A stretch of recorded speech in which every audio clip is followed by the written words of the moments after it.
Hey guys, gals, how's everybody doing? We are once again at Phoenix Building Solutions in Greenville, Alabama. And today we're going to take you through the Madison. This is a model you haven't seen before. It looks familiar because it is based off other models, especially the Treadaway.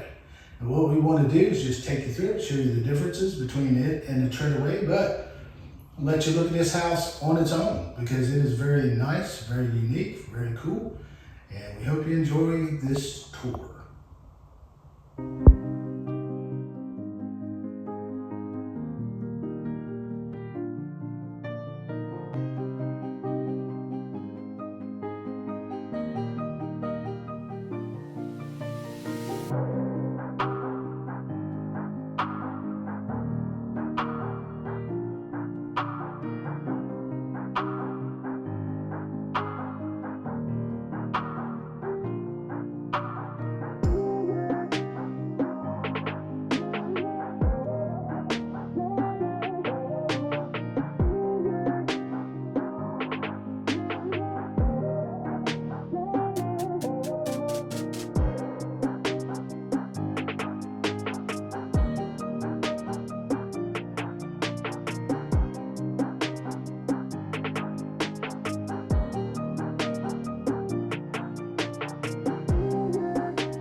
Dream team, we're here at the Madison. I'm gonna walk you through this one. This living room is 12 foot by 11 foot. Now, that's plenty of room. Lots of big windows, not too many. You do have your fireplace, your electronic fireplace, with your connections above. You have the window flanking on one side, you have this nice door. Now the door, they have a storm door, and then of course your steel door or your metal door with the blinds that are within the glass. You can go outside. Tammy showed you around outside. This one has the metal railing, has the Trex decking. That is a 9'6" by 13-foot front porch on this unit. This unit is a Madison. You can see inside. Tammy really loves these finishes. It's got the gray luxury vinyl flooring. It's got the gray walls, the tongue and groove, and it's got the white trim, which gives it a really, really nice look. But this living room / dining, you can put your table over here, table for 2, table for 3, and still have plenty of space for your living. And as we get in, excuse me, to the kitchen, we showed you this in the last video from Phoenix. This is a new material they're working with. This is Thinscape countertops. These are thinner, and they are manufactured countertop, as strong as granite, if not stronger. You can go to Thinscape's website, check out what they do. They'll shoot bowling balls out of cannons at these things, and they don't break. But they're thinner material. They're very expensive, actually, but they're thinner, giving lightweight, so when you're in a home like this that is transportable, this is a park model RV, it's going to lighten the weight load a little bit. New feature that Phoenix is doing now, they've upgraded to LG appliances from their last manufacturer. So you've got some really nice LG appliances. And they have gone to fully wood, and I want Tammy to try to get underneath here so you can see this. These are full wood cabinets. These aren't particle board with just wood fronts, but they are full wood cabinets in these units. And you can see here's the shelving. This shelving is full plywood. I can't even tell you how many plies is in that plywood. 3, 4, 5, 6, 7, 8. That's like 9 plywood in the shelf. So that's going to hold up whatever you put in it with the soft close. And the drawers too are the soft close drawers. Plenty of cabinet space in this one. Now the difference here between a Treadaway and this unit is what they've done is they've moved this wall at least a foot this direction. The Treadaway had the center beam that ran all the way down. This one, the wall goes to the center beam. So this gives you more space, less space in the hallway, but don't freak out about that. This hallway is still 3'11", almost 4 feet wide. It's plenty wide. The Treadaway, I said before in some of those videos, the hallway was 5 foot wide. So being a 5 foot wide hallway, it was a little bit of a waste of space. Now, if you're in a wheelchair or something like that, even with this 3'11", you still have space to maneuver around. But just the bathroom. Right. That's the only problem with ADA. Right. But with this, moving this out a foot, you get a real pantry. Now they have the farm style door, but this isn't the rolling door. This is the opening. But that's a nice pantry. That is, let me get my tape measure going. That is 1 foot 4 inches deep. Your shelves are about 10 inches deep. And this thing is 2 foot 9 wide. And you have 3 shelves, plenty of storage on the bottom. Let's say you go to Costco or BJ's Wholesale or Sam's Club and you buy one of the big packs of paper towels. Plenty of room to fit that in there. And this is a positive closing door. It doesn't just flop. It's got a latch at the top. As we get to the bathroom, one of the features they've been incorporating in their designs is the bathroom has an actual doorknob. This isn't a pocket door or a door that just, what do you call those farm style doors on the rollers? Mm-hmm. But this is a full size door. Now the width of this doorway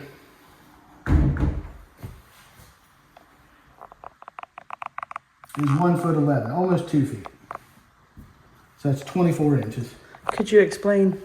Because it's in the video. Oh yeah, this home is being shipped out tomorrow. They're doing the final testing, final finishing, final touches, things like that. The 200 amp power box you see here is not covered up yet. Almost complete. It's almost complete. This home is not connected to electricity, so we're not in any danger here or anything like that. Mm-hmm. Now this bathroom, I'll let Tammy go on in. I'm not going to get in there and crowd in. But that extra foot I talked about where they moved the wall out gives you a more spacious bathroom. This bathroom is 6 foot deep. And it gives you the extra cabinetry right there beside the toilet, which is really cool. And you get a, excuse me, you get your 48-inch one-piece fiberglass shower unit. This one is set up correctly. It has the seat opposite the shower head. And of course in the bathroom, like always, you get your pot lights, you get your fan, your exhaust fan, and your porcelain sink. And you get the same cabinets carried throughout, same finishes. Really nice bathroom, very spacious. And of course with the door, you don't have to worry about an old latch or anything, one of the little hook latches. You can lock the knob and have your privacy. And this extra cabinet over here could be perfect for storing your extra toilet paper and extra towels. So it could be like a built-in linen closet for you. Right. That would be great, right? Mm-hmm. And it has drawers. Now, a lot of tiny houses don't have this, right? In the vanities. Usually tiny houses are not equipped with drawer space in the vanity. So this is a good thing. And of course you have your doors that close quietly with the hinges, with the soft close hinge, and the drawers, again, soft close. Mm-hmm. And the thin scape is carried over into the entire countertop of the bathroom. Now as we come on back out to the kitchen, I'm not going to get into too much detail more in the kitchen. It's a kitchen. He's not going to call this a farm style sink this time because somebody might say, it's not a farm style sink because it's stainless steel. Yeah, it's an apron. It's a front apron sink or whatever you want to call it. I don't get mixed up on terminology. I get mixed up sometimes. I would call this a galley kitchen. It's not a galley kitchen. It's a one-sided, it's a half galley kitchen. Well, I would call it a contemporary version of a farm style sink. Right. So, yeah. But you have to think, I've had this discussion in our last video in the comment section. Efficiency in the kitchen. Now, efficiency depends on how you cook. Do you cook a lot of microwave stuff? If you cook a lot of microwave stuff, then you should have your microwave oven and your oven right here next to the stove. Pull it out of the freezer, put it right in there. But if you're a cook and you like to cook, You need to bring your food out. You need to have preparation space. Then you bring it to the stove. Then you need to have serving space. So a lot about efficiency depends on your style and how you cook. It doesn't depend on how the kitchen is laid out. You may want to get the kitchen laid out the way you want it because you cook differently, or you're going to cook differently as you get older. Now back in the bathroom. This does have a pocket door with a latch. You just said back in the bathroom. I'm sorry, back away from the bathroom and into the bedroom. Right. We have a pocket door, which I can't open. My favorite terminology, secured for transport. I should have named our channel Secured for Transport instead of 50 Plus Life 360. Speaking of that, if you like our content, you like tours of, I'm going to say this and y'all can kiss my patootie. Tiny homes. Park models. RVs. RVs. Single wides. And occasionally a double wide. Hit the thumbs up. Share our content. Subscribe to our channel and ring that notification bell so every time we put up a video, you'll be notified. Now remember, we haven't been putting up a lot of content lately because our house is for sale.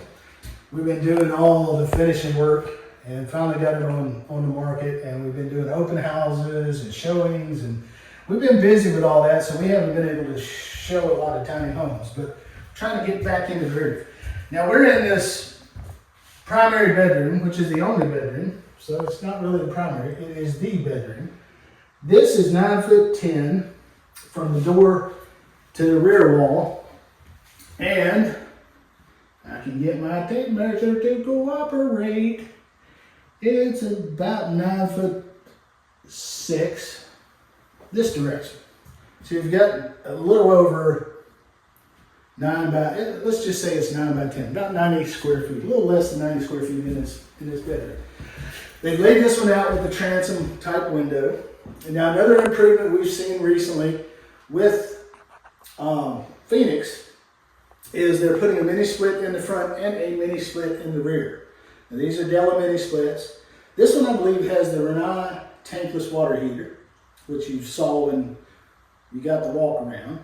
But 2 mini splits is a really good thing in tiny homes, especially depending.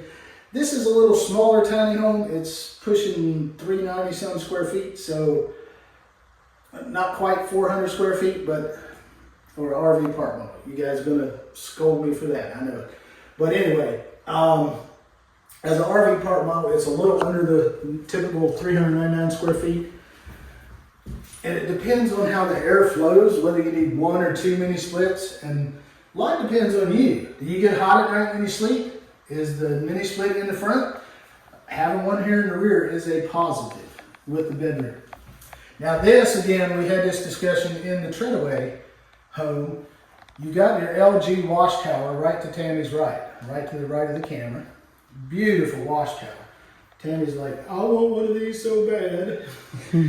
But the cool thing here is it is in your bedroom. Now, why is it in your bedroom? Well, in other RV park models we've seen, all they do is move the wall and then it's in your kitchen. And then that just makes your bedroom smaller. Are you going to be washing clothes when you're trying to sleep? Probably not. You know, it's not a thing. It's probably better to have it in your bedroom. You can close the door. You can go in there and watch television while the washing machine is making its... Unless you'd like to have stale laundry when you wake up. Yeah, that's true. You know, you put it in the wash and then it's done and you're sleeping and then it's ready to go in the dryer and you didn't transfer it. So you wake up and it starts stinking. So. Right. Now, I'm not going to go through the whole details of talking to you about all the options you can get with Phoenix. We'll put a video. I always put these point, but I don't know exactly where to point. But we always put this little black bar up here at the top that has a link to another video. We had a question and answer session with Eric and Ryan at Phoenix a while back. And we talked about the options with the metal roof, the different colors you can get. We talked about all the options of the front porch thing you can get, all the different enclosures on the front porch. We talked about the flooring options you can get. We talked about the color options. We talked about the wall options. You can get drywall. You can get tongue and groove. You can even get the board and batten style. But let's look at this closet. Really nice closet here. This thing is 2 foot 3 inches deep, which gives you plenty of room when you hang your closed. They're not going to bang up against the doors or anything like that, or sit all cockeyed. And the width of this, I'm going to have to go inside to get the width. It is 6'10", so that is a pretty good size closet for a bedroom. May I say something that I really like about this house? Yes, ma'am. Okay, so what I really like about this house is a lot of park models have the electrical box inside the bedroom, and to me that's kind of really a no-no. It shouldn't really be there, because you can get a lot of EMFs while you're sleeping right with your head next to the electrical panel. Exactly. And so it's nice that they put it in the kitchen outside of the bed where you sleep. Yeah, at least you have a wall between you and your electrical. So I love that. That's great. Because EMFs can impact your brain waves. We don't even sleep with our cell phones charging on the nightstand beside us, because that's not really healthy for your brain. Talking on the speaker, talking on Bluetooth, talking on through your car or something like that is much better than holding that phone up against your head and just cooking your brain with all the waves. Mm-hmm. So Tammy made a very valid point. But this room does have your hookups for your television service here on this wall if you want it. I'll put some information about what size. I'm pretty sure a king size fit in here with no problem. Anything that's around 9 foot, you can get a king size. You may be a little tight walking and opening your closet doors, but we'll see. One thing that I would say that I'm not fond of is the feng shui, being that they set this up to where the taller transom window is over on this wall, which is opposite of the door, which is not the greatest of feng shui if you're into that. Yeah, if you're into feng shui, you probably want to swap in those two windows. And which I'm sure they can do for you. Have your bed the opposite, facing the closet or something. Mm-hmm. All right, I'm going to walk out of the way and let Tammy do one more walkthrough. And what we want you to do is contact the sales team at Phoenix Building Solutions if you're interested in pricing one of these homes with your options, with your colors, your design choices, your selection of flooring, your selection of countertop, because they can do regular laminate countertop, they can do thin-scape, they can do any type of counter that you can basically imagine, a butcher block, whatever you want to see in a home, they can do. There's just so many options for wall choices, flooring choices, roof choices, your porch railing, all of those things. There's tons of options. Everybody asks questions. I wish they could do this, or can they do that? All you got to do is call the sales team. Talk to the sales team here at Phoenix Building Solutions. They will tell you what they can and cannot do. One quick thing I'm going to do again, have a lady that's very concerned about getting her wheelchair in and out. So I like to make these door measurements. We talked to the sales team here. In a lot of cases, they can move these doors and make them wider if you need them. This door to the bedroom is 28 inches wide. And again, this one to the bathroom we measured is 24 inches wide, which is not really going to be great for, unless you have a narrow wheelchair. Which they could probably take some off the pantry right here in order to give you that space if you need that. There's 6 inches this way. There's a couple inches this way. Mm-hmm. And they can make this wider, but you just have to talk to them. And we did, and I'll put a link here. They did do an ADU, which is completely accessible for a lady that needed it. It was a custom one-off for her, and you can get that done through Phoenix Building Solutions if that's what you would like. I don't know if they still do those. Yeah, I talked to Brian about that the other day. He said they can still do those. But it was an ADU. It didn't have the kitchen. You guys might remember that video, but I'll link it up at the top. So anyway, again, guys, we thank you for touring with us. Like, share, subscribe, and ring that bell, and leave any comments. Some of you like to get a little dirt baggy or whatever you want to call it with your comments. I don't care. I mean, I'll respond like for like. If you leave us a nice comment, we'll respond back nicely. If you leave us an honorary comment, I can be as honorary as anybody can. I really don't care whether you comment negative, positive, or whatever. Had a lady get in an argument with me the other day. I said, thanks for the comment, you're supporting us. And she said, I'm not supporting you just by commenting. I said, yes, you are. Because YouTube uses part of the algorithm is engagement from the audience. And it doesn't matter whether it's good engagement or bad engagement, but it pushes our videos up. The more comments we get, the more likes, and even the dislikes, believe it or not. That means people are engaging with the comments. Now, our likes need to be over a certain amount to help. But the truth be told, any comment you leave helps us. So thank you. So if you want to get negative and be on there, I don't care. That's fine with me. I can be on there too. Tammy can be on there too, can't you, Tammy? Yes, I can. But not often. She's too sweet for that. She's sweet as Tupelo honey. All right, guys. Thanks for watching. We will see you on the next house. Have a good day.